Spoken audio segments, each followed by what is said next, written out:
नमस्कार, मी माजी नगरसेवक भैयासाहेब जाधव, चंदननगर, खराडी.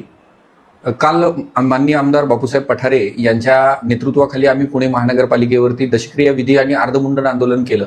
त्याची पार्श्वभूमी अशी आहे. आपण पाहत आहात महाराष्ट्र न्यूज नेटवर्क. की वडगाव शहरी विधानसभा मतदारसंघामध्ये गेल्या 1 वर्षापूर्वी बापूसाहेब पठारे हे मोठ्या मताधिक्याने निवडून आले. परंतु गेली 3 वर्ष झाले पुणे महानगरपालिकेमध्ये प्रशासन हे कारभार चालवतंय. पूर्ण शहराचा कारभार प्रशासनाच्या मार्फत केला जातोय आणि वडगाव शहरी विधानसभा मतदारसंघांमध्ये मूलभूत प्रश्न जे आहेत त्याकडे प्रशासनाने संपूर्णपणे दुर्लक्ष केल्यामुळं एक लक्षवेधी आंदोलन करावं या दृष्टीने माननीय आमदार बापूसाहेब पठारे यांनी हे आंदोलन आयोजित केलेलं होतं.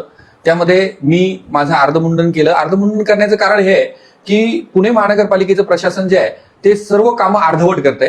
म्हणजे रस्त्याची कामं असतील, लाईटची कामं असतील, पाण्याच्या समस्या असेल, ड्रेनेज असेल, आमच्या इथे स्मशानभूमीची कामं असतील मतदारसंघातली, ही सर्व कामं गेली 3 वर्षापासून अर्धवट स्थितीमध्ये असल्यामुळे हे अर्धमुंडन आंदोलन आम्ही त्या ठिकाणी केलं आणि प्रशासनाचं लक्ष वेधण्याचा एक आम्ही प्रयत्न केला. माननीय आयुक्त साहेबांना आम्ही भेटलो.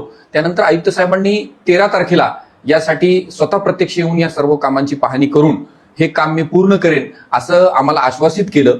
माननीय आमदार साहेबांनी ते मान्य केलं आणि त्यानंतर त्यांनी आश्वासन दिल्यानंतर आमदार साहेबांच्या विनंतीवरून मी आणि संजय देशमुख यांनी पूर्ण मुंडन करून हे आंदोलन स्थगित केलं. जर हे काम पूर्ण झाली नाही तर यानंतरही तीव्र आंदोलन करण्याचा इशारा माननीय आमदार बापूसाहेब पठारे यांनी दिलेला आहे.